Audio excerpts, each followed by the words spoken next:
for future. There we go. Okay. Stakes are So higher. Jason says to remind everybody that this is being recorded. Also, the slide presentation is available on the HSA website, both in a PowerPoint form and in a PDF, so that you may consult anytime you wish. How do I get back? Just click the, there you go. All right. So as we say, we have approximately 35 races each year in the season. And each season, at least in recent years, we've had between 35 and 40 boats sign up to be racing, pay the racing fee. And typically 25 to 30 actually are active in a given season. So that means clearly some boats are going to need to do race committee more than once. And I encourage the more experienced skippers to just plan on doing that and make the Racing Commodore's life easier by signing up advance.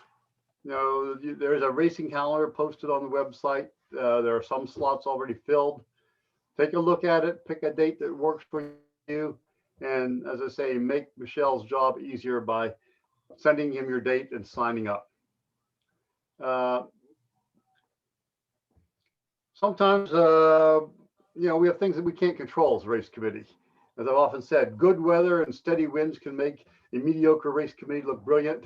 Bad weather or other events can make the best race committee look incompetent. So sometimes we just deal with what we have to out there, but most of the time it's events and things that are under our control. That didn't work. So the race committee is in charge of the race, but that doesn't mean you're an absolute dictator.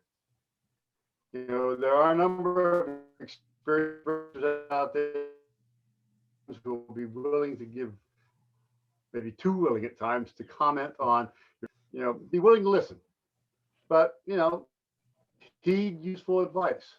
As I say, we've got, particularly on Wednesday nights, a lot of people who drive typically an hour or more each way to come out here and hopefully experience, as I say, a competent, safe, and fair race. A little bit of rules. Clearly, everybody or most of you should have a copy of the Racing Rules of Sailing. It's the publication by, they're distributed by U.S. Sailing, by World Sailing. It's every 4 years. The newest version just came out. So that's the basic rules we race by.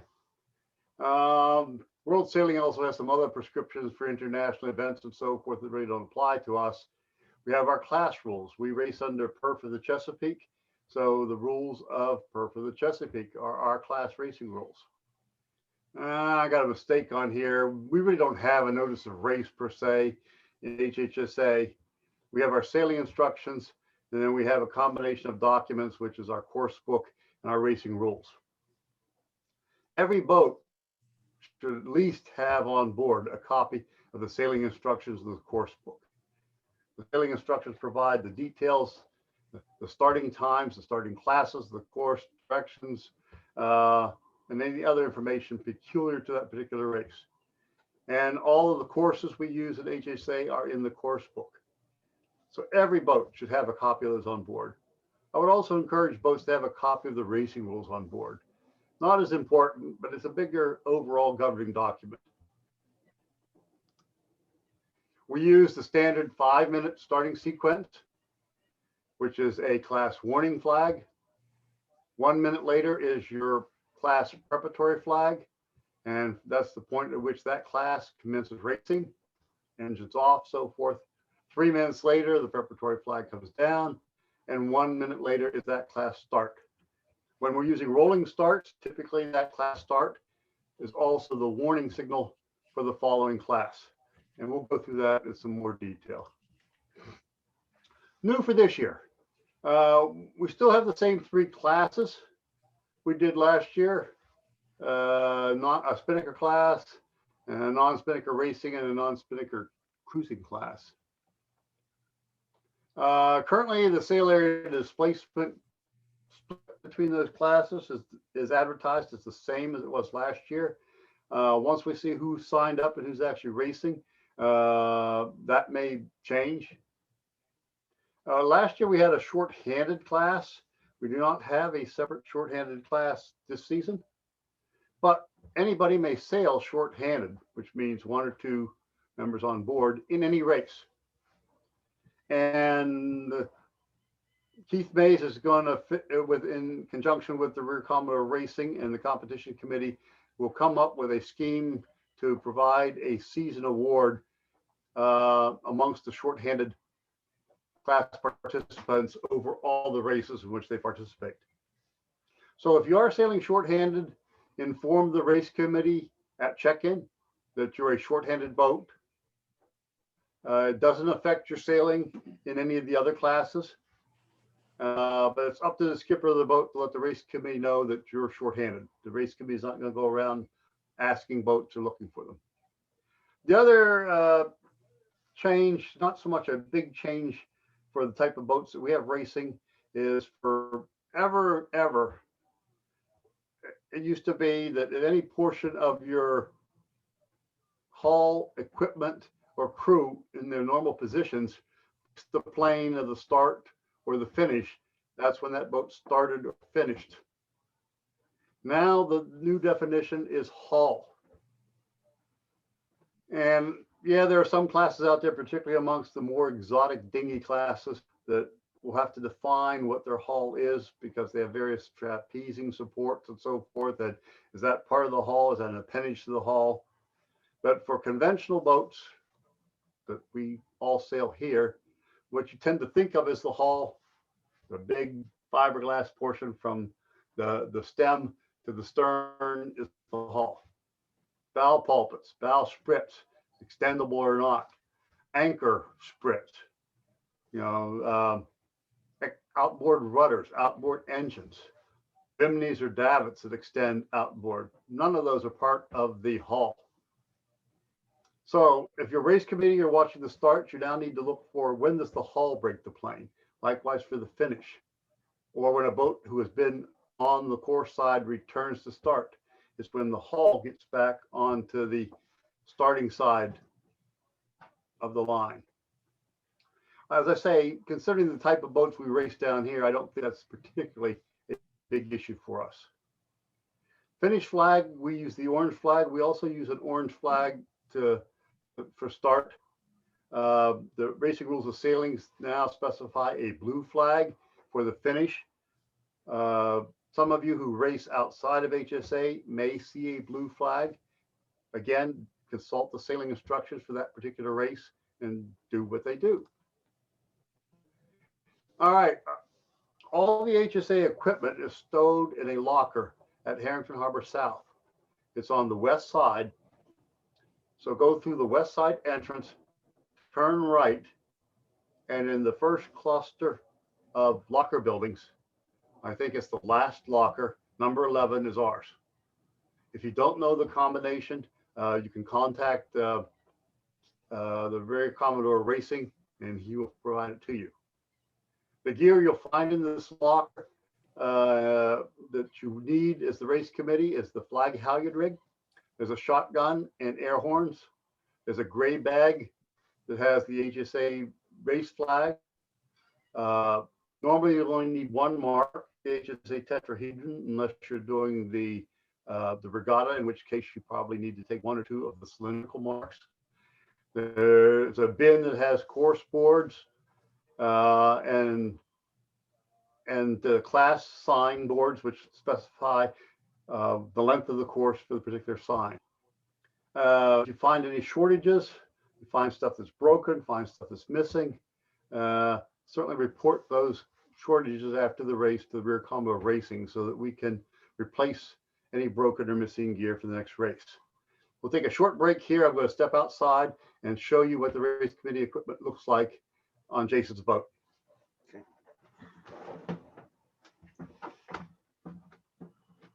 It's a field trip. Field trip, yes. All right.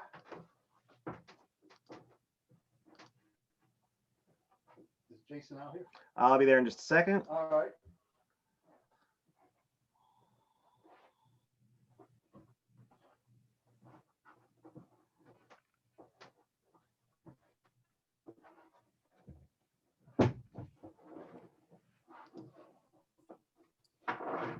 Cool. Callie. All right, can you hear me? So first what we have here is our tetrahedron.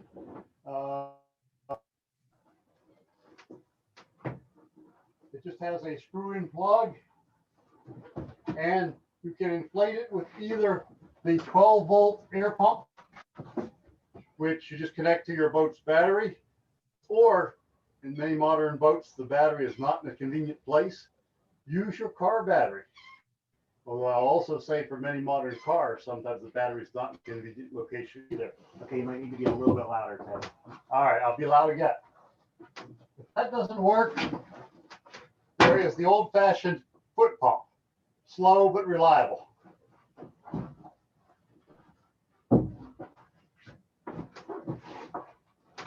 Here is the flag bag that we were talking about.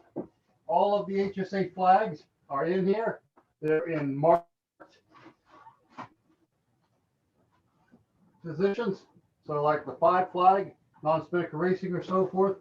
Please put the flags back in the right pockets so that the next person can find them organized. There's a bin here that also has, well, signboards are out on the boat, but signs are in here. The course boards are in here. And there's also a bin here that has your various race sign-up sheets, pens, and pencils. So, and the rear Commodore, well, the scorer, Hank Chalkley, tends to keep this up to date.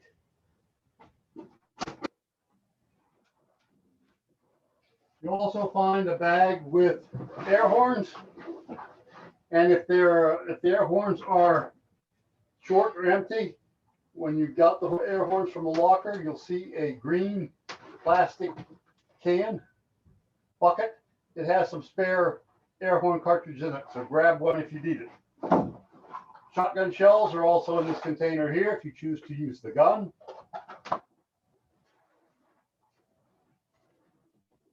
The shotgun is a single shot. To load it, there's a button here you press. You can insert the shell. I do not recommend doing that down below. If this arrow goes off inside your boat, it will make a total mess. There's also you cannot fire it by just pulling the trigger. You have to cock it manually and then fire it. It's got a lot of black powder in it. It does have a reasonable recoil. So when you go to fire, aim away from the boats. I also recommend not aiming upwind because it's a lot of soot and debris. Hold it firmly against your shoulder and only cock it just before you're ready to fire. Put the next shell in, it automatically ejects the old. Let's walk forward now.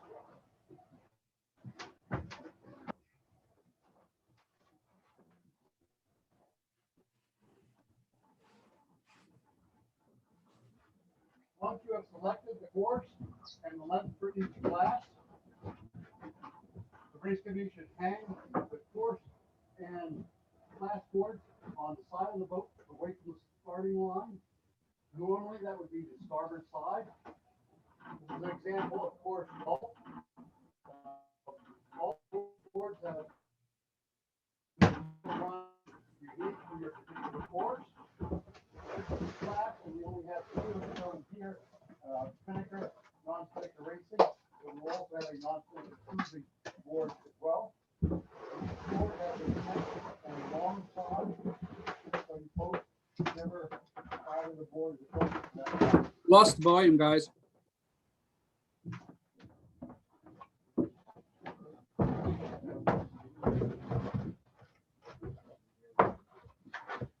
All right. We also have the halyard assembly that is designed to fit both booms. Even Jason on that here. As you can see up at the top, it's attached to your main halyard. And you just hoist it up no matter how carefully it's been rolled up by the previous person, you'll find some entanglement. Just be patient, untangle it. And you see we have 3 lines here for hoisting flags. We currently have beam up here. Now it's important that the flags reach the top of the hoist at the timing mark. Those are the official signals. And so that when you're going to drop a flag, you want to drop it at time 0. So if I'm going to lower the beam on, this thing can be timer, and as it counts down, beam it down in 3, 2, 1, 0. Drop it 0. Conversely, when you want to hoist the flag, it's ready to hoist. You want the flag to arrive at the hoist at 0. So here I'm going to finish the warning flag up in 3, 2, pull it 1, so it's 0.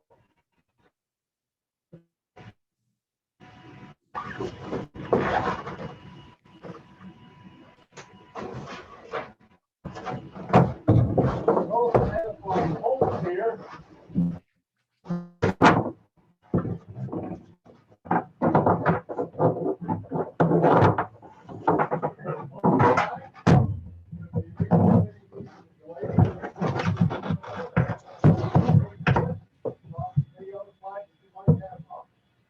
Down the horn and the basic phone start sequence.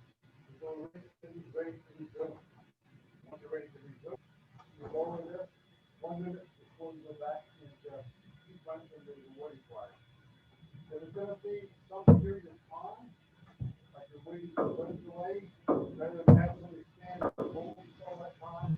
There's also one of these flags, the flag kit, hoisted on tires or something. This gives the recipe a quick way to the sequence, and you have a mistake or some other problem.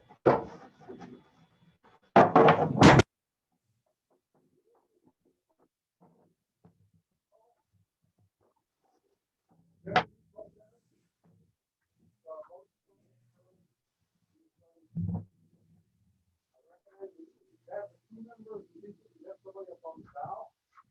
And obviously, are in that direction. It's not like you see back up, back in the cockpit. So I use one of the up bow area, and we'll go through the details of how to use later on in the presentation. All right, going back.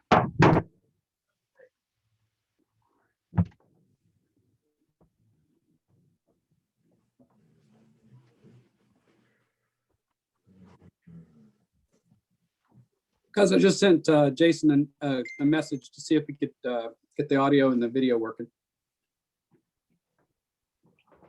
Jason, they just said something about the audio and video weren't working.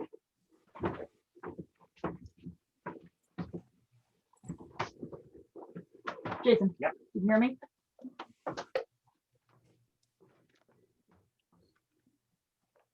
Yeah, we heard all the cabin noise that or the walking around on top of the cabin, but we couldn't hear Ted.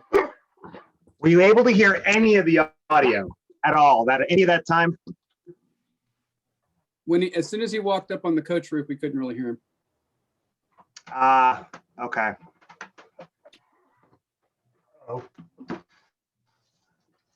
Well, sometimes the best laid plans. Nice idea. Well, is the microphone input on the phone or is the microphone input here? Well, it was both, and I should have probably muted down here. Yeah, that's probably the issue. Could really hear So the, we're gonna step through that again via the PowerPoint, and I'll see if we can come up with a better way to do that and revisit at least the rest of it. Let me avoid a loop here. Okay.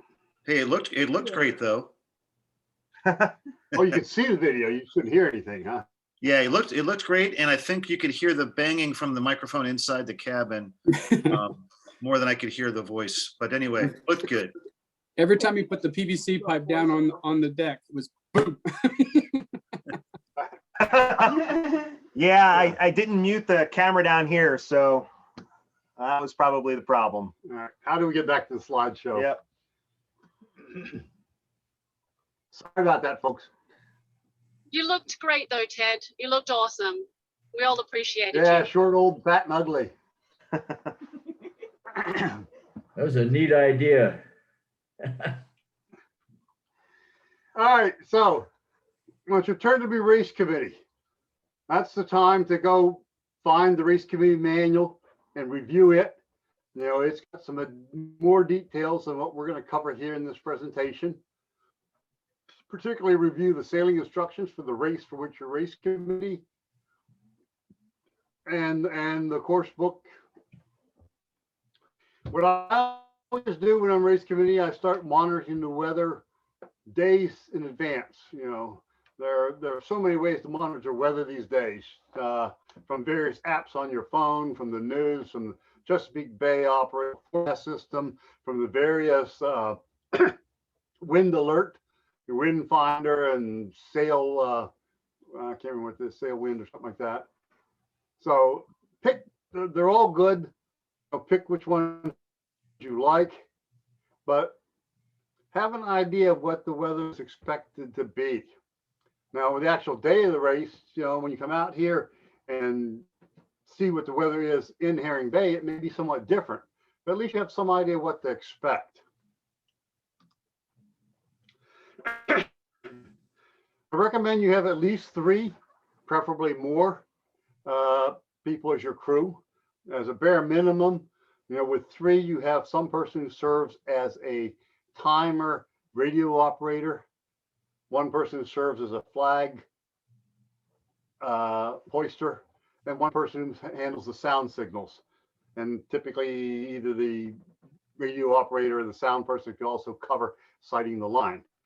If you have more people, more the better. At least one experienced. In reality, more is better. I've made lots of mistakes throughout my career as race committee. And if I go back and I try and assess what is really the root cause of most of them, in most cases, I was the only person on board who really knew what was going on. You know, and everybody else is just there waiting for you to tell them exactly what to do. You know, oh yes, the next flag to be hoisted is non-spinnaker racing. It's the 5 flag. And you get this deer in the headlight looks, well, I don't know what the 5 flag is. Oh, it's a blue and yellow one. And that just sets you up, not so much, you know, you're in the sequence or whatever, and it's the things you don't expect that will disrupt you. Somebody walking around on the boat, pick for their beer, and now they're asking you as the boat owner, where do I find a sponge or paper towels? You know, or they drop something that's about to go overboard. Everybody rushes to save it. All of a sudden you look back at the time and say, all right, now where am I back in the sequence? And do I flip mentally and get that right? If there's somebody else besides you who knows what's going on, they serve as your backup. I remember for the last 3 years, I've owned the trawler. And so I was often providing a boat for race committees. And several times it was for Jubilee. Everybody on the Jubilee crew understands the race starting sequence, knows what the flags are. You know, it's a pleasure to watch. Keith could just talk on the radio and give the times out and know that the next warning flag was going up and it was the right warning flag. And the preparatory flag was going up or coming down at the right time. And it would be a long. So as I say, the more you can encourage any of your crew to read some of this material, you know, be prepared, understand, not only does that make it easier as you as a racer to go out there and have other people who recognize the flag, job easier. Get on site. I know on Wednesdays that's hard, especially with the earlier start. And, you know, that's usually on your way motoring out there, you can assign and read jobs. We've had on the slide, synchronize your watches with GPS. I don't know if anybody does that anymore. I have a lot of trouble twice a year trying to make my watch go 1 hour faster, 1 hour slower. But everybody's got cell phones.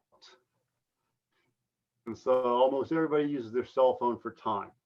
The only comments I really have there is make sure your cell phone time includes seconds, because seconds are very important. Make sure your phone setting is such that the display stays on. The last thing you don't need is just before you're ready to go into somebody's prep signal or warning signal, your screen goes blank because it timed out, and that your phone has enough battery life. You know, and now there's portable chargers available, thing to have with you that you can, if necessary, plug into your phone and carry it with you with your phone. Sometimes there are reasons to delay the starts. Most common for us, it's weather. Either there are storms coming or there's no wind at all. Now that we're gradually getting back to a more functioning economy, traffic may become more of a problem, particularly on Wednesday with the earlier start. Typically we'll have some idea of that because either your crew driving out, they will say, it took me forever to get here, or you're just not ready. You don't have your gear and so forth. So if you need to delay the start, you put up the postponement, you drop Lima, you put up the postponement flag, and you wait till you're ready to commence racing. Initially, once you've assessed the wind and the direction and you've picked the course and you've anchored, sometimes the wind direction and or the wind strength change significantly in that half hour or hour before you get to starting the actual sequence. If that happens, you need to change the course, you can do that. Post a new course before the warning signal. Advertise it over VHF radios. Racers should be looking for such changes in information. Sometimes you need to cancel. I mean, we try to avoid that for all the time and effort people put out here. Whenever we can, we like to get a race in. So sometimes we've done some very short races in very light wind that, yes, you can doubt their competitiveness or their fairness, but at least was a race out on the water. And sometimes it's just too stormy, in which case the race committee should cancel racing. It's your call. We often had in the past the question of, well, should the race committee cancel the racing in the beginning of the day based upon the weather forecast without ever even coming out to Harrington Harbor? That's a tougher call. Occasionally there is such a dreadful forecast that pretty much everybody acknowledges, yes, we're just not going to race today. And in those cases, you might also check websites for some of the other clubs and you find out, well, gee, Annapolis has canceled racing, West River has canceled racing, or Solomon's has also canceled racing. You know, all right, the weather probably is. Scattered thunderstorms is a lot harder to judge. I recommend the race committee show up, make the call from Herring Bay on water. All right, and all our courses are in the course book. The Wednesday nights, you have the biggest selection of courses. You select from the course book based upon what you see as the wind, strength and direction, and what you expect it to do. I mean, in most cases, you can anticipate some decay in wind strength as the evening goes on in the summer. So typically, you can send the spinnaker boats on a longer course than the non-spinnaker boats. But sometimes it makes sense, particularly in light air that's short for everybody, or in a good breeze, it could be long for everybody. Be careful, the sailing instructions and the racing rules of sailing limits the ability of the race committee to change the sailing instructions. So particularly on like a weekend race, if the sailing instruction is X long or short, then your choice is course X long or short. You know, the race committee can't say, well, I don't like X, I don't think this fits, I want course R. Can't do that. Wednesdays, our goal is to aim for approximately an hour for the fastest boat. And we often say, and I think quite frankly, over the years, we do pretty good at that. Yes, there are always a couple of races where people complain it was too long, it was too short. But on average, I think volunteer race committees, we do a pretty decent job. Here are some rough guidelines here of what I think gives you about an hour race for the fastest boat. And we think fastest boat is Ethereum. And so you can look at this little table here, use it with a grain of salt. It gives you a judgment. And there's a length specified in the course book. It is a run line length. So if a long leg is mostly windward or all windward, factor in that that leg is actually longer than what's shown on the course book.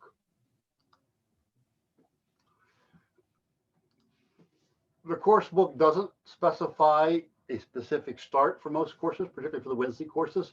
And so you can lengthen or shorten the course by lengthening or shortening the first leg.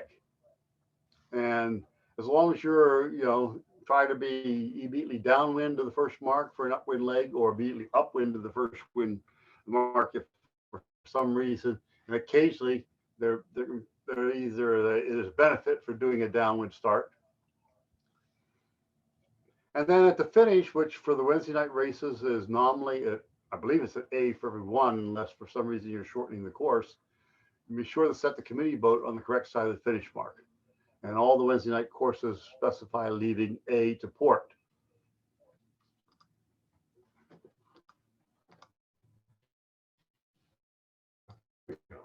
All right, there are time limits. Observe them. There are time limits for the first boat in each class for the race to count. And then what we used to call time limit expired, which doesn't exist anymore, and now that's just recorded as did not finish. Note this year for Wednesday, we have lowered the old TLE, now DNF time limit to 8:30 instead of, I believe it was 9, or at one time it was even 9:30. There are always 3 starts on Wednesdays.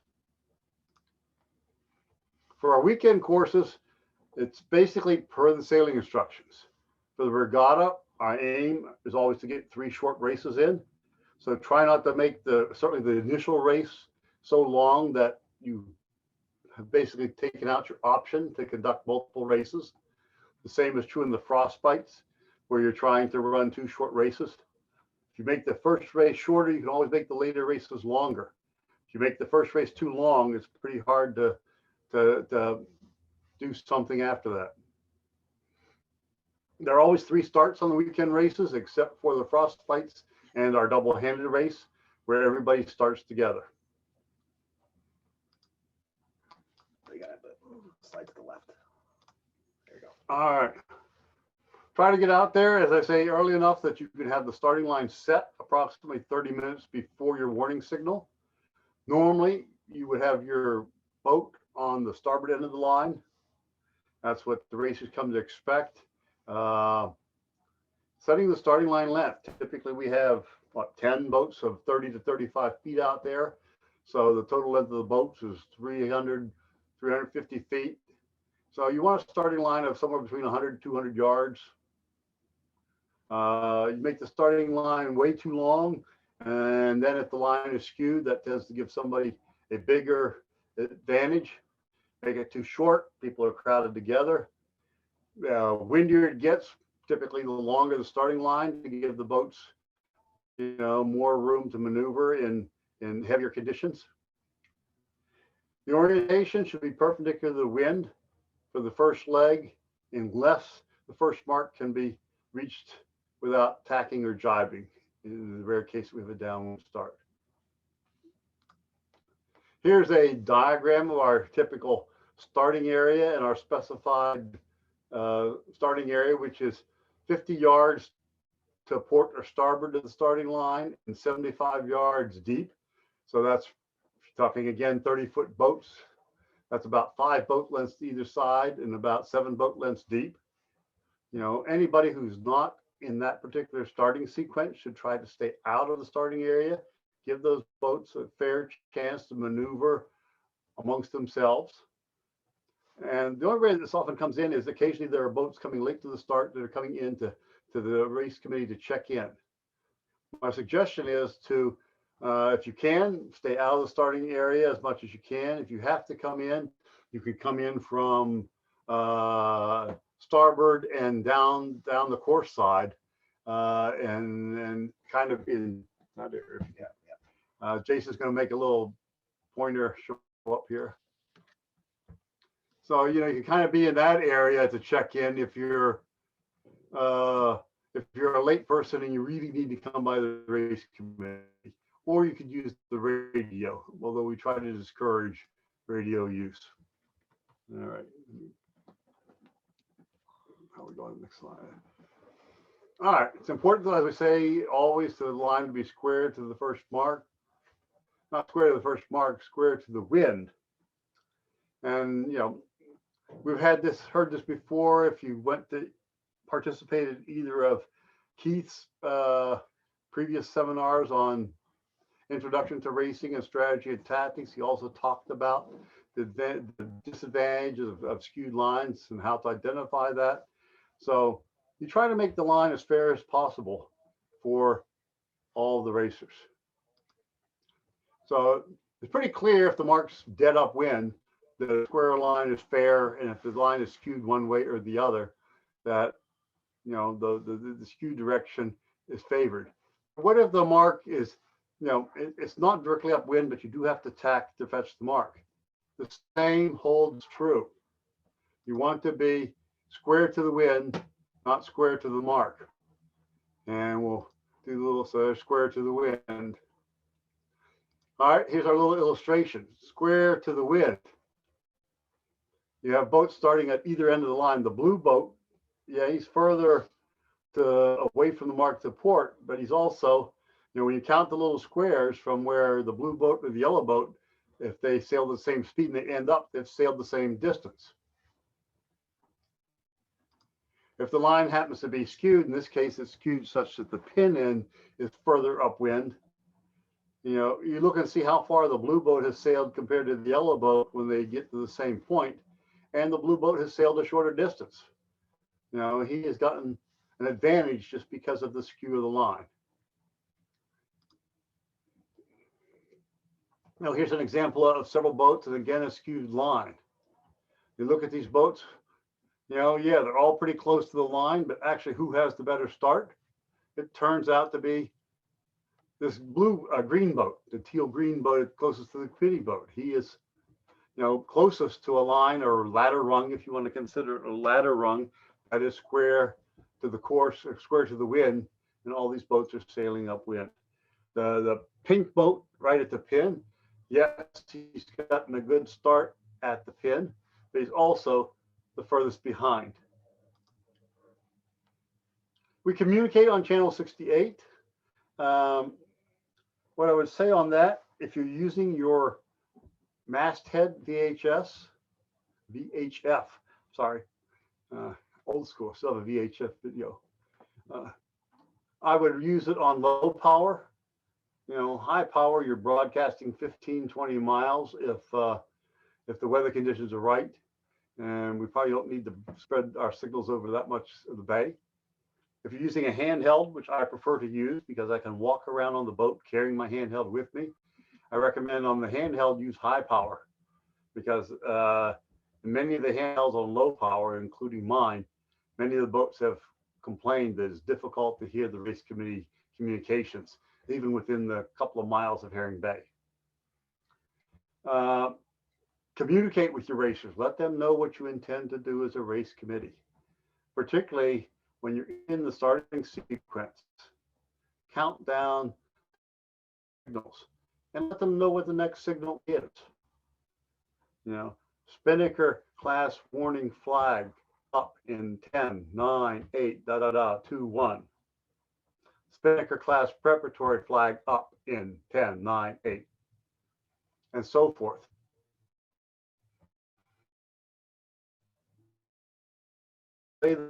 So forth, let them know what you're going to do. And if you're in a delay situation, then let them know when you expect to resume the normal starting sequence. Racers listen, talk less.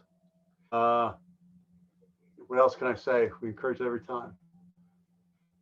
Probably the most important job on the race committee crew is the person in charge of the time. They're the one person who really can't let themselves get distracted by whatever else might happen on the boat. You know, my previous example, somebody kicks over a beer and is trying to clean it up. Let somebody else do that. You know, you're the one who's in control of the time sequence and needs to be sure that the right flags, the right horns go up at the right time. As I mentioned in the outside display, which people couldn't hear, it's important that the visual signals, which are the quote official accurate signals. So you want to get the flag to either leave the hoist at the 0 mark if you're pulling the flag down, or arrive at the hoist at the 0 mark if you're hoisting a flag, which typically means you wait till the calendar gets to 0 to pull down a flag. If you're hoisting a flag, start pulling it up at 1 second so that the flag is at or near the hoist at 0. Be careful to record everybody. Now, you have some boats, sometimes they come out in the starting area, they register for the race, but for whatever reason, crew issues, equipment issues, they decide not to actually start and compete. They're still count, especially in a series score, as somebody who came out to race. So record did not starters, record people who are on the course side. I also typically always record if they came back and started properly. And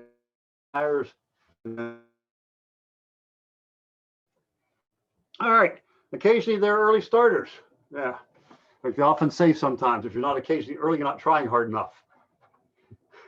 If the race committee can identify all of the early starters, then it's an individual recall. That's the X flag. It's raised at the bow with 1 horn. Keep the X flag up until all these boats have returned to the start side of the line. And as we mentioned earlier, until their hulls have returned to the start side of the line. Then lower the X flag. If for some reason if you're doing rolling starts, which we do on Wednesday nights, and you're down to the 1 minute preparatory signal for the next class, then lower the X flag if there are on the course side. Any class start, they'll see a new X flag, new horn, and realize their class is over early. Or if you're the final start, then after 4 minutes, you can lower the X flag. Can you show the X Any flag? other situation, you can't identify. What's that? Can you show the X flag? Somebody said something. I don't have it here. The X flag is the white one with the blue cross. The general recall one is the second repeater, which is a yellow triangle with a blue stripe on the outside. You will have some examples on them when we go through the example. Okay. So otherwise, gee, you screwed up the time. You can't identify the early starters. It's a general recall. The X flag and the general recall flag are both on the same pole, one on one end of the other. They are labeled. For a general restart, for HSA, we repeat the entire sequence, starting with the class that was generally recalled, which means everybody who might start after that is pushed back. Now, if you're racing somewhere else, read the sailing instructions. Sometimes the general recall class gets pushed to the end. So depending where you're racing, make sure you know what the sailing instructions say for general recall. In Harrington Harbor, the entire sequence is delayed till we can resume the starting sequence for the class that had the general recall. So you got to give the boats time to get organized, get back into the starting area. And then you got to think about what time to start again. And as I tell people, always start on the 5 minute clock sequence, either a 0 or a 5. You know, early on we talk about we do the 5 minute sequence and people tend to think 5 minute countdown, 5, 4, 1, 0. But in reality, everybody's watching their phone and the phone is counting up. So you're thinking 0, 1, 4, 5, or 5, 6, 9, 10. Yes, you can make any set of numbers work. But while you're thinking about doing everything else in the general recall, you try and remember 7, 8, 11, and 12 because you added 5 or 13 or something. You're going to screw it up. I know, I have. All right. The race committee will try to hail the over the course side boats. You know, they're not required to do so. And the onus is on the vote to recognize that they did not start properly and restart. And, you know, if they don't hear any message from the race committee, a failure, you know, does not entitle them to redress. All right, this is our typical Wednesday start sequence for this year. You can see the earlier time as we're starting at 6 o'clock. We started at 6 o'clock last year in the pandemic, and we're continuing the earlier start time this year. We'll see how difficult that is. We now have larger crews and more crews as the pandemic allows people to be more active. So the Spinnaker class starts first. You can see them there in orange, spin warn, spin prep, spin 1 minute. And then it's a rolling start. So at 6:05, that is the Spinnaker start. That's also the non-Spinnaker racing warning. So 6 flag down, 5 flag up, as simultaneously as you make them. Same 5-minute sequence, 5, 6, 9, 10 for non-Spinnaker racing. 6:10, again, is both the non-Spinnaker racing start, the non-Spinnaker cruising warning. And if you don't, you know, it's not necessary to use the gun at the start, but if you do, the gun would be the start for each class. Otherwise, we can use sound signals. Once the race is in progress and weather conditions change, either bad weather's coming in or the wind's dying or something like that, and you need to shorten the course, you can shorten the course to any mark that all the racers must pass. And as we say often, you know, we have the Spinnaker boats on a different course than the non-Spinnaker boats, or perhaps the Spinnaker boats and the non-Spinnaker racing boats on a different course than the non-Spinnaker cruising boats. You can only shorten a course to a mark that all 3 classes will pass. And you need to be able to get to the mark and be set before the first boat gets to the mark. There's some details there. Hoist the S flag, sound 2 horns. You're probably so far away, nobody's going to hear the horns. Make an announcement on the VHF radio. And if you're racing and you see the committee boat anchored at green 1 instead of A, be smart. That probably means they've shortened the course and sail between the race committee and the mark. Occasionally, instead of shortening the course, you end up abandoning it. That's more of a weather case or a time limit.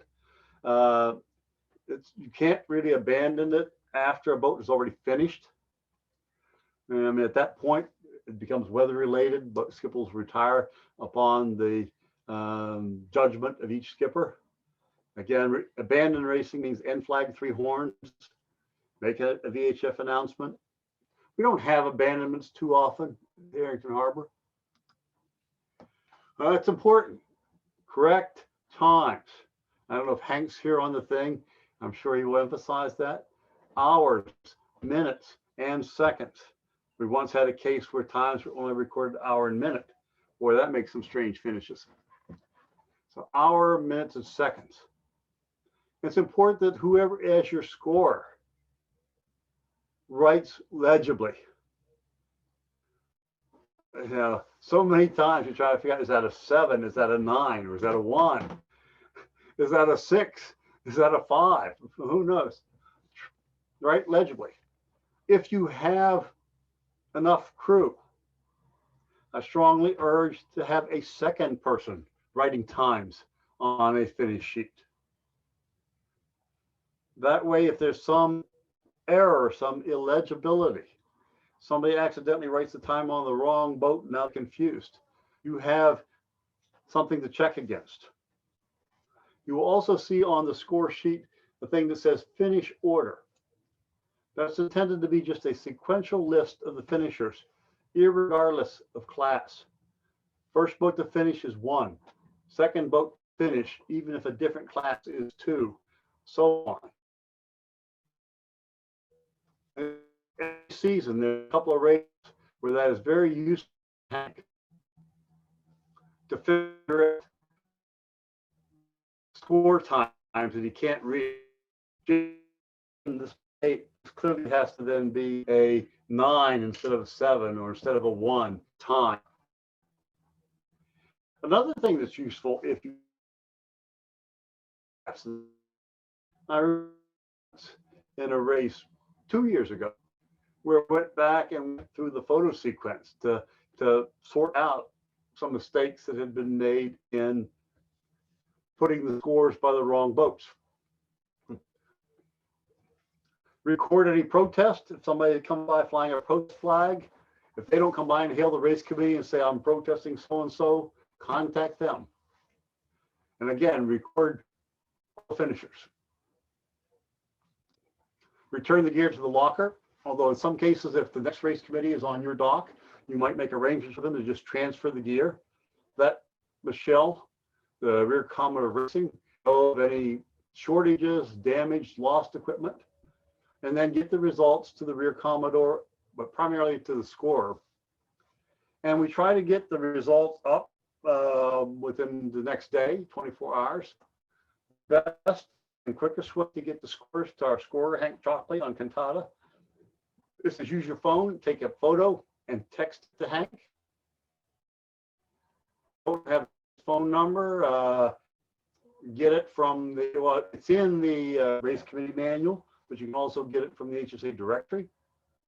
Another thing to do, if you can't do that, is have one of your crew either deliver a copy of it to Hank on UDoc number 7 or to Skipper's Pier for the post race. Touch briefly here, occasionally where we do not have a race committee boat, and we have in our sailing instructions guidance for what we call a rabbit start. Because upwind the sailing,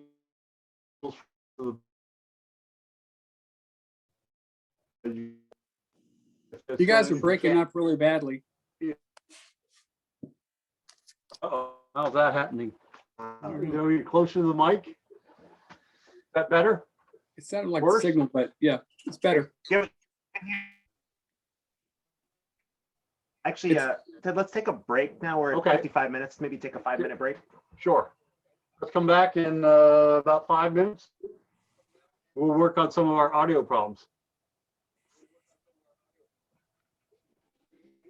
Okay.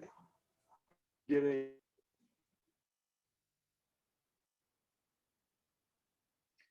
Yeah, it sounds like a bandwidth problem because everything's kind of getting auto-tuned.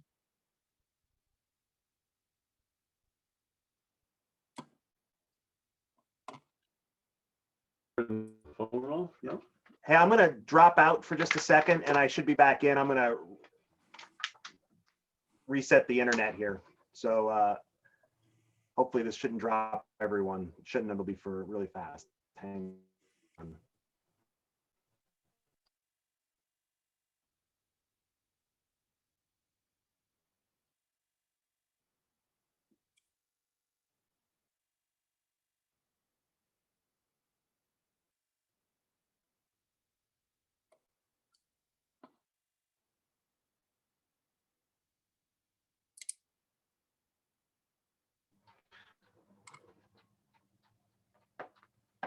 All right, is that sounding any better? Seems to. Keep talking. What should I talk about? I don't know. It's a beautiful day out here, although the clouds are rolling in. Wind's picking up, a little chilly. How's that? Much better. Much better. Yeah, it's all clear now. Okay. Am I better, or maybe it's my voice instead of his? No, you're fine. I was gonna make All a joke, but I'm not. We also solved, well, I also solved the problem with the audio earlier when we were topside. That was a straight up operator error on my part. So we can go take another round up there and catch some of the stuff that was topside that people didn't hear when we're done. Ted, if you're up for Okay. that. I forgot.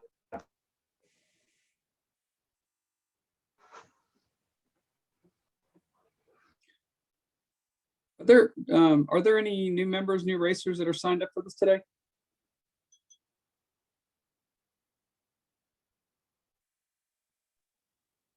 You may want to ask if there's anyone new to being RC. I am. Cool. So Peter, you've never done the RC before? No, I have not. Okay. What is the sort of the challenges you're seeing ahead, or your worries or concerns? One, getting the crew aboard. Yeah. Because I certainly have to have somebody else experienced doing it, because I'm not. The timing sequence still is a little fuzzy to me, and the recall. Those were the 2 points. The start sequence, which I think if I just run through my head enough times, be okay. But that recall, especially with the sound being out, I just didn't follow that. Okay.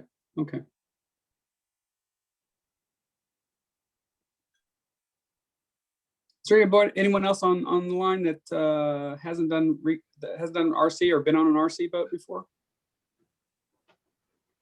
Well, to Peter's question about the sequence and the recall,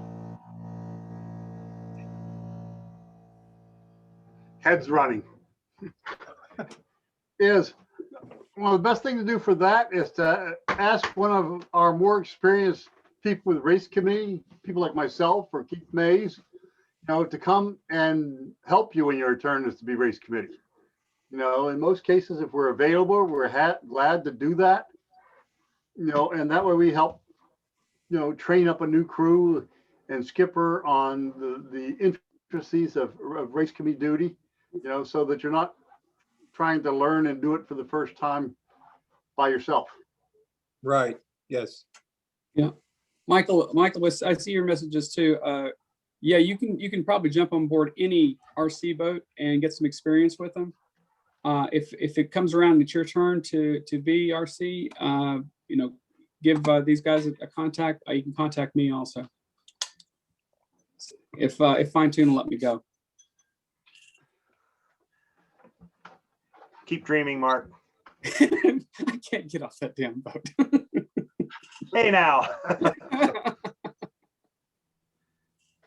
All right, shall we resume? Let me figure out how we get back to.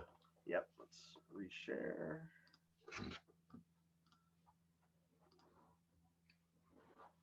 All right, so we're going to talk a little bit about the rabbit start. As I say, it can be used provided you have a windward start.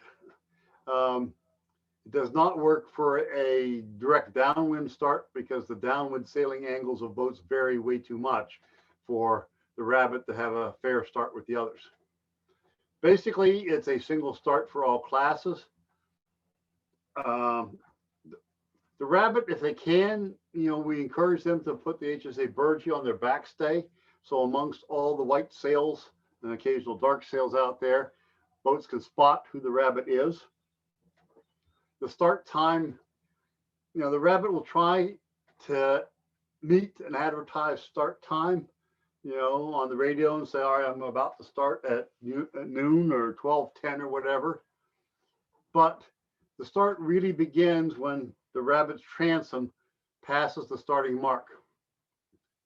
And so as you get closer to the starting time for a rabbit start, racers should be paying attention to where the rabbit is, not particularly where their watch says, oh, gee, the start's in 1 minute or a minute and a half.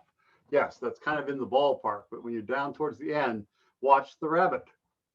There won't be any visual signals. It'll be just whatever the rabbit can provide via the radio. And since there's no race committee to record your finish, boats are on their own to record their finish times for the HSA rules, which is basically, I think, within 100 feet of the finish mark, 90 degrees to your bow from the course from the previous, next to last mark. So here's the little diagram. Where's my pen? Give me just a pen, the highlighter. Oh, the laser pointer? Yeah, the pointer. There you go. All right. So initially the rabbit sits out here, and he's milling around before the starting area. And what it recommends is, all right, reach away from the starting mark sometime, turn, jibe or tack, and reach back. And if you're out there as the rabbit and you have enough time beforehand, you practice a little bit so you have some feel for how long it takes me to get back so that I can get to the starting mark as near as practical to what I advertise as a start. At that point, the rabbit heads off on a close hauled port tack. And it's incumbent on the rabbit at that point to steer a steady, close hauled port tack as they can, so that they give a fair start to everybody else. The racers should note that once the rabbit passes the mark here, the rabbit now is, an obstruction. It's essentially the committee boat, so, they have all the rights they need to function as the committee boat. And the goal of all the starters are to pass as closely behind the rabbit's transom between the mark as they can. Now, for most of the starters, you think of your typical line that's square to the wind, and what's your pre-start area? You're milling around, reach, back and forth, or maybe down and back, on a line parallel to that. And I see some people for the rabbit starts out here doing the same thing. So when you get over here, all you're doing is taking yourself further away. Your rabbit starting area, I can't make the dot go where I want it to go, is, up and down this way. It's this area along these boats. Close haul on port tack and a run. And so you look at these boats here, this guy may have gotten a pretty good start depending upon how far he is behind the thing. This guy is clearly late. The rabbit's already passed him, as is this guy. By the time they get to this line, the rabbit will either have tacked away. Here's a boat looking to get a very good rabbit start. He's kind of timing it, so by the time the rabbit's transom crosses his bow, it's going to be pretty close. And that's the object of a rabbit start. You're trying to line yourself up in a position that you pass on starboard tack as close as you can to the rabbit's transom. You don't have to be right near the mark. You just have to be close to the rabbit. And I guess that's all I'm going to say about rabbit starts, unless there's some questions.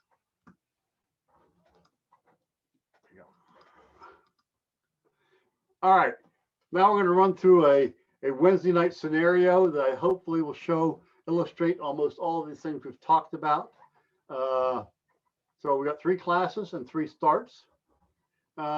These are the typical race flags. We don't use all of them in HSA.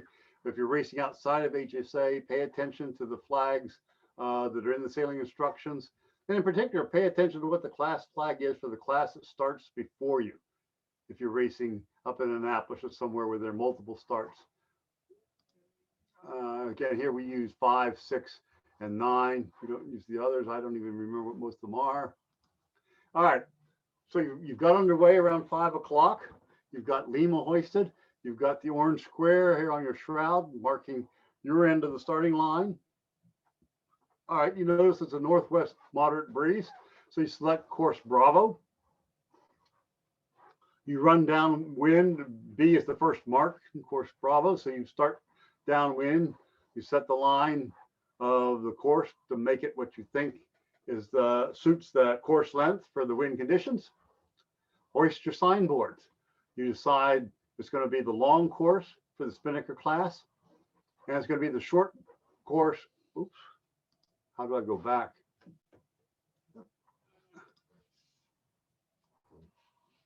I screwed up. Yeah. No, I'm back. I'll go back with more. Yeah. It's going forward. There we go. So you pick long for that, and you pick short for non-Spinnaker cruising and racing.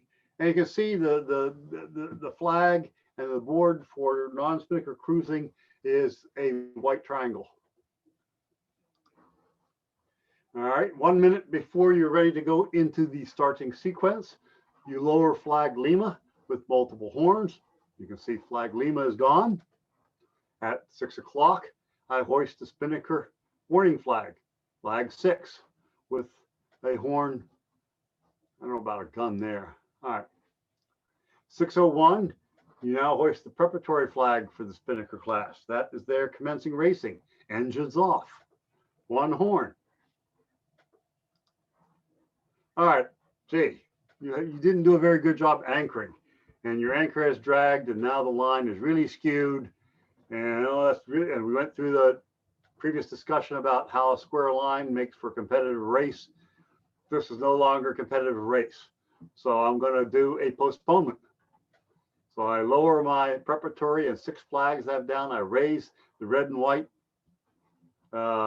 postponement flag, sound 2 horns. get my act together as a race committee and decide, all right, I'll get my anchor reset. The line is now squared. You might ask another boat to help move the tetrahedron to make the line square. And I'm going to go resume racing, go into sequence again on an even 5 or 0 at 6:20. You make these announcements on the radio, keep the racers informed. 6:19, I lower the postponement flag, 1 horn. Back where I was before, spinnaker warning flag up, 1 horn. 6:21, 1 minute later, spinnaker preparatory flag is also raised. 3 minutes later, 6:24, my spinnaker preparatory flag comes down with 1 long horn. Just make the long horn different from what your normal short horn is. Everybody's got kind of a different heaviness to their finger on the horn. It does work better on the horns to punch the button sharply rather than to ease into it. Then it just kind of squeaks. All right, 6:25, it's the spinnaker start. Their class flag comes down. Since we're doing a rolling start, the non-spinnaker racing warning flag goes up. All right, we had 2 over early boats. We can identify them. They're Delirium and Glissade. So it's an individual recall. Everybody else started fairly. We raise the X flag on the bow, sound 1 horn, make an announcement on the VHF. All right, we're still in the sequence. And here's where the person, as I say, the most important job is the timer. Well, everybody else is dealing with who was over early. We got them recorded. We got the flag up and so forth. You're still in the time sequence. And in a minute, you got to do something else. You got to hoist the preparatory flag for the next class.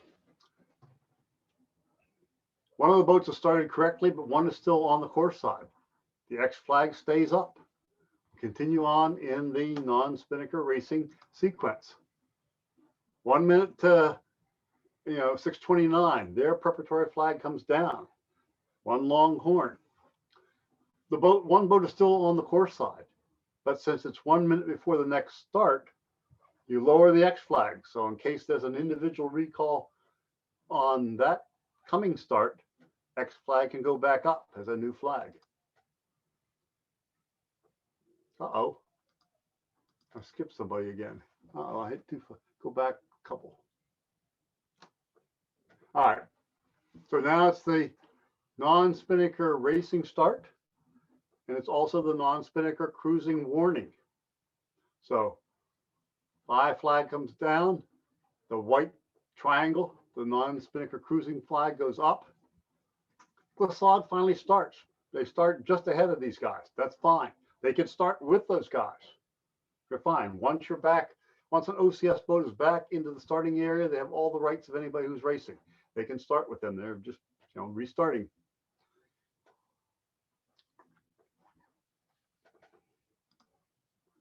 $6:21, we hoist the preparatory flag for the non-spinnaker cruising boats.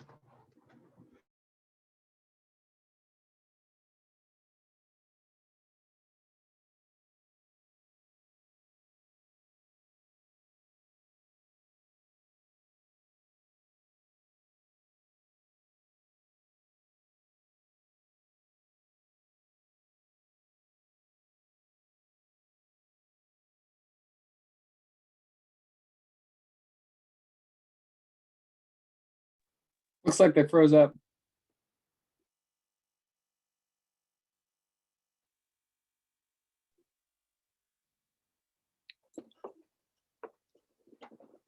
Yeah, that's what I see too.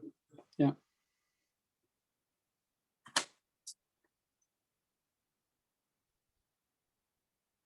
Yeah, it looks like they dropped. Yeah, they dropped off. Okay.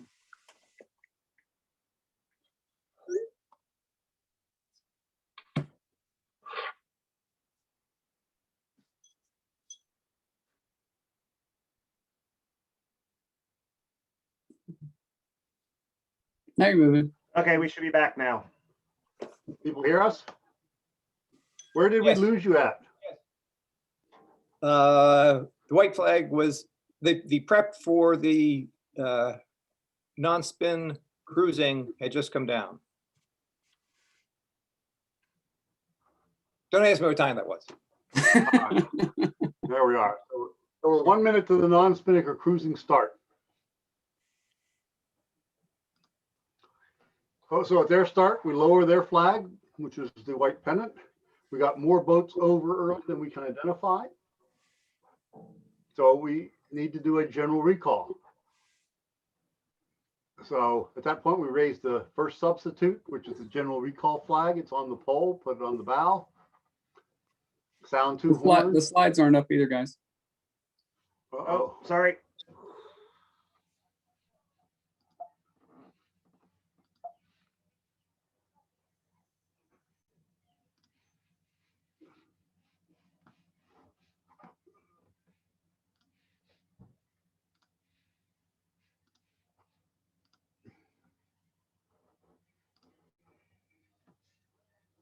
Should be seeing them now.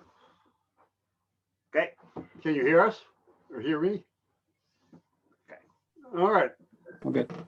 So then give yourself some time to figure out when you'll be ready to get back into a 5-minute, sequence. Again, you want to pick a time on the 5 minutes, a 0 or a 5, giving the boats enough time to get back into the starting area. So in this example, we say, all right, we're going to resume the non-spinnaker cruising starting sequence at 6:45. We'll make that announcement to all the racers. At 6:44, you lower the general recall flag, the first substitute with one horn. 6:45, again, hoist the non-spinnaker cruising flag. 1 minute later, you hoist their preparatory flag. 3 minutes later, 6:49, their preparatory flag comes down. And 6:50, their start, lower their flag. Yay, you finally got everybody out and racing. You pick up the pin and you head to the finish at HSA. Set up your anchor. Remember, on the correct side, A to port for the finishing boat. The finishing line should be shorter than the starting line. You don't need a 200-yard finishing line. If we've made any error often, it's that sometimes our finish lines have been way too long on Wednesday nights. Some of them have been much longer than the starting line. The boats aren't going to finish all together. They typically tend to trickle in. So as I say, less than 100 yards is fine for a finish line. Set it square to the final leg. All right, while you're sitting there waiting for the first boat to get to you, you notice the wind's dying. So I'm going to go shorten the course. Everybody has to round green 1. Nobody's gotten there yet. I pull up my anchor. I race as quick as I can out to green 1. Drop my anchor, hoist the shortened course flag, sound 2 horns, make VHF announcement, and wait for finishers. First boat finishes, give them the gun. Here come a cluster of boats. They might even be overlapped. They're close together. Usually you can see the boats coming. No race committee should be surprised all of a sudden, gee, somebody's finishing, because they're not paying attention. These boats aren't going to sneak up on them. They're going 5 knots. So usually you have some idea. You can see who they are by sail number or by simply recognizing, I know Jubilee's a dark blue hull, so forth. And you see the order here. You say, all right, I've got one of these boats is going to be first in their class. This is the first non-spinnaker racing. The first boat to finish likes to get the gun. So making horn, gun, horn. And for the timer, since they're going to be close together, the timer is making some announcement so that whoever is recording the finishers and recording the time can figure out, all right, it's going to be 7:53. And these 3 boats are going to finish somewhere in the next minute. So, all right, you've got 7:53 written down. And as the timer is reading off seconds, 17, 18, 19, da-da-da. Jubilee, 20, 21, resilient. They can get the time boats sequence recorded properly. Sometimes it's easier to just do on a piece of scrap paper, and then transfer the data more neatly to the score sheet.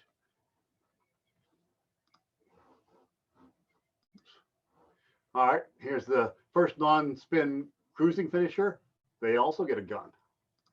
All right, you're waiting out there for boats to finish, and it's getting near 8:30. You've checked the SI, that's time limit expired or did not end of race for us now. I still have some boats out on the course. So make an announcement. You know, sound 3 horns, make a VHF note that the time for the race has expired. The race committee is retiring. You know, you'll be scored as did not finish. Pick up your gear, return the race committee gear to the locker or to another boat if you've made arrangements with them, and submit the scores, any notes of protest, etc. All right, our quick review. We can't emphasize more often the importance of a square line for a fair race. I think everybody's heard it often enough. Does everybody set the perfect line? No, but we try to set a decent line. That's the important thing. You try to make it a fair race for everybody. Try to make a decent line length based upon the wind conditions, both for the start and for the finish. Picking the relatively length of the race such that it's not such a short race that the fast boats feel cheated, or such a long race that the slower boats are stuck out there drifting and say, what's this for us? You know, we have a fleet that covers a wide range of boat speeds, and that's tough. But and in general, we do a good job. You can use kind of the guidance we specified earlier to pick the course for the wind conditions. We've gone through the recalls and so forth, calling boats. All right. So just in the end, be prepared. Try to be consistent. Be predictable and tell the racers what you intend to do. Don't let them guess what you're doing. Why is this? And make it fun. That's all I have. As I said earlier, both the slide presentation is available on the website under the racing page, both in PowerPoint and PDF format. The racing documents. Anybody ever has any questions, always feel free to email me or call me. I'm happy to answer any race committee questions. I'm also happy to, if I'm not racing myself, if I'm not needed as crew, to come aboard and assist anybody who would like to have some help be race committee. That's all I have.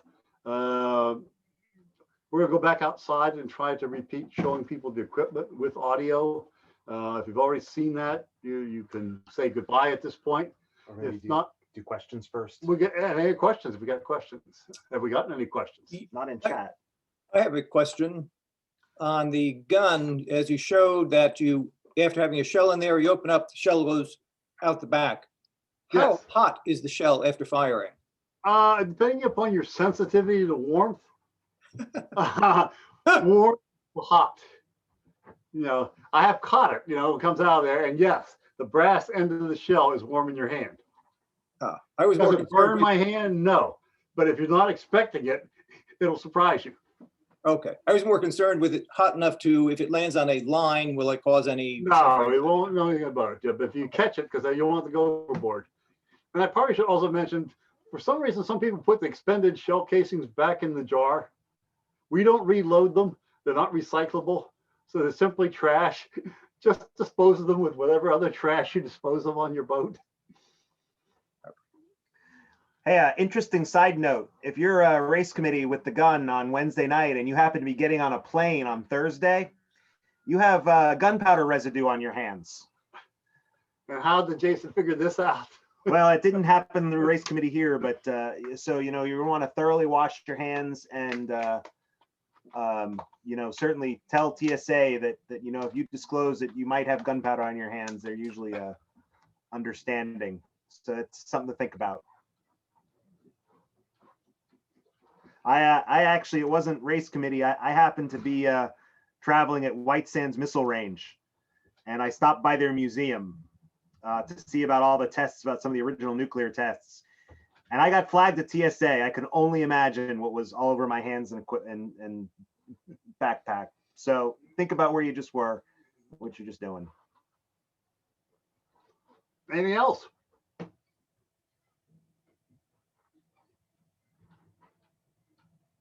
It would seem to me that for us starting this, trying this first time is maybe via Zoom or something the day before or so with people who are going to be on the boat, just walk through it So we all know what our rules are, rather than getting on the boat out there and now who's doing what and how are we gonna? Yes, just the more practice. prep you can do, the better.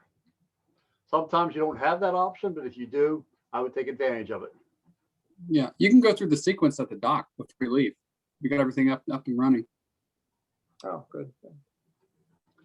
Yep, assuming you get there in time. You know, on Wednesday night at some time, you know, you're barely getting the gear on board the boat before you and your crew on board when you're leaving the dock. I wish we'd had more attendees today. It was kind of a thin crowd. I guess after these Zoom things, people get tired of Zoom. All right, if there are no more questions, we'll feel free to go off and enjoy your Saturday afternoon. I appreciate the people that did come and participate. I hope that helps you be a better race committee. And for those who want to see the equipment again with some audio, and we will go do that. Thank you. Have a good day. Okay, so give me just a second here to reset. Small coconut. Oh, yeah. Hey, This Amy, is maybe so confusing. What's that? you could help. Thanks, Ted.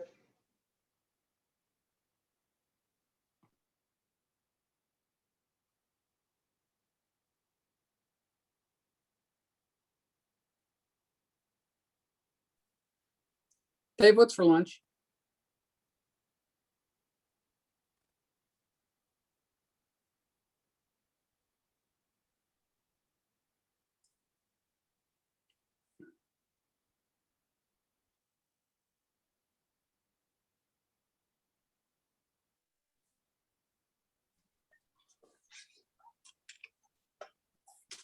Okay.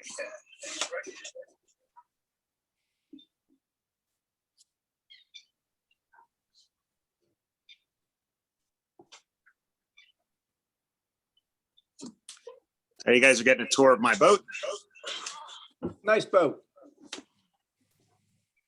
All right.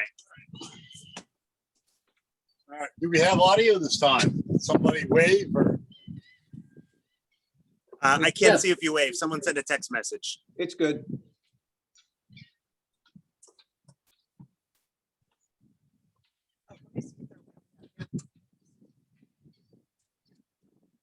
No audio? Yes, audio? Good audio. Good audio. Good Okay. All right, we'll start with our tetrahedron. It's our inflatable mark. It just has a screw-in plug. Not attached, so try not to lose it overboard. Although we have both a 12-volt electric pump that you can use to inflate it. This is the recommended. It's a lot faster. Some boats, if your batteries are located where you really can't get access to them, use your car battery. Pump it up and bring it down the dock inflated. I've done that many times. Although I also note on some of the more modern cars, your car battery may not be any more accessible than your boat battery. Before you pitch it overboard, make sure the road is free to run. Otherwise, the anchor won't sit on the bottom and the mark will just drift away. If for some reason you can't use the electric pump, there is in the locker the traditional foot pump. It works, it's just slower. I come around here. This is the flag bag for the HSA flags. It has a series of pockets for each flag. The pockets are labeled. Please put the flags back in the proper pockets. As I mentioned, there's an extra postponement flag here. If you need to postpone for more than a short period of time, like for a weather delay, you don't want to have somebody standing there holding the one on the pole. There's this plastic bin that has a notepad in here that has the various score sheets and pencils and so forth. It also has the sign boards, course boards, and notebooks, which will have copies on board here of all of the HSA racing documents. There's another bag that has air horns and shotgun shells. If the air horns are empty, there's a green bucket in the locker that's got several spare air canisters. grab one as you need. Don't put away the empty air horn for the next guy. If it's empty, put a fresh one on. We talked earlier about the shotgun. It's a single shot gun. You have to press this little button to open the barrel. And then I lost my shell. I do not recommend loading it down below, although there's no bullets in this. If it ever goes off, it'll make a big mess out of your boat. You close it. It's a single action gun. You cannot fire it by simply pulling the trigger. You have to manually cock the gun, and then you can pull the trigger.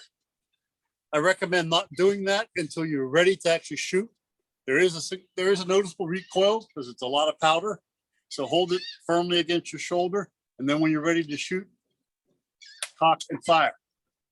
I recommend not aiming upwind, and definitely don't aim at other boats. Then to reload it, you do the same thing. It will eject the shell. And as Peter had mentioned, is the shell hot when it comes out? A little bit, but not so hot as to damage anything on your boat. Let's walk up here.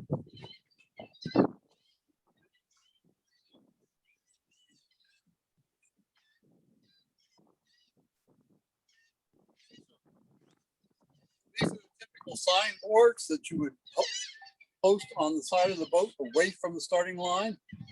You have a series of course boards here. You can flip them to whichever course you want to hang, and it just hangs on your lifelines. Then there will also be 3 class boards, one for spinnaker, one for non-spinnaker racing, and I don't have it here because Michelle's still painting it. It will be a non-spinnaker cruising class board. Each one has a long and a short side. Make sure the right side is facing outboard for which course length you want that class to sail.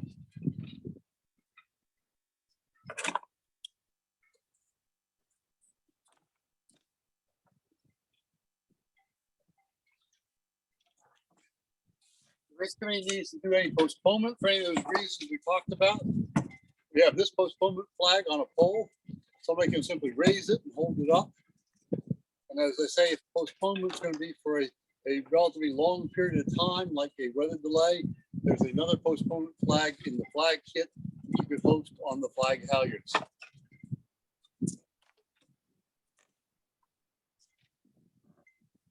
Individual and general recall flags are on the same PVC here.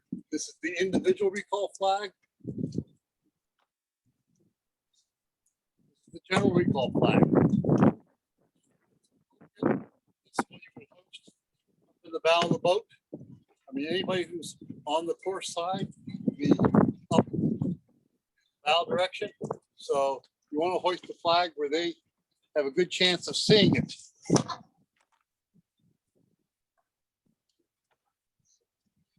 is our halyard assembly that we've designed to provide 3 halyards for hoisting flags.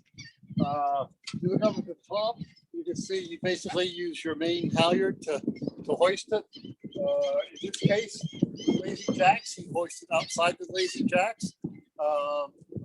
That works just fine. And then there are some nylon straps here that you can wrap around your boom, sail cover, and so forth to secure the base board here in place. I have a flag up, and as we mentioned earlier, and I want to lower it.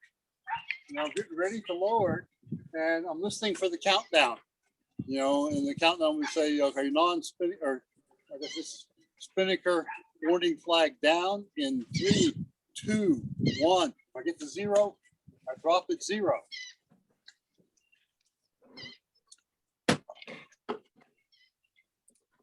See, sometimes you get tangled up.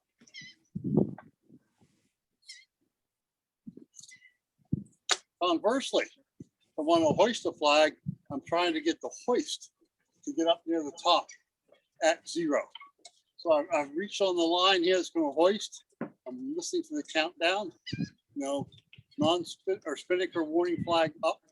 3, 2, full at 1, so that you're up near 0. Then you can secure the flags.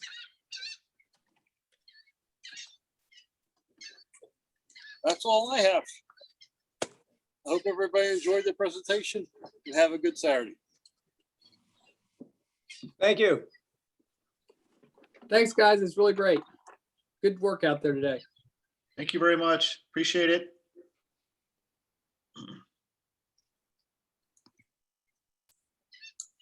Thanks, guys. Appreciate it.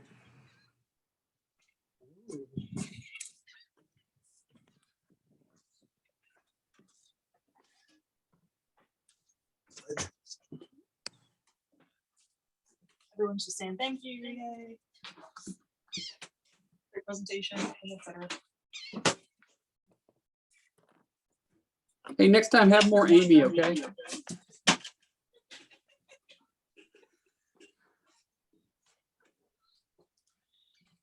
I was here the whole time. I was just lurking. I know, but we need more on-screen time for Amy.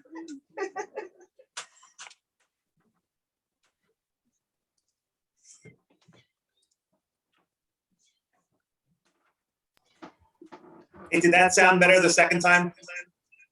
A whole lot better. For some reason, suddenly you have a lot of echo there. Keep talking. Hang on. Yeah.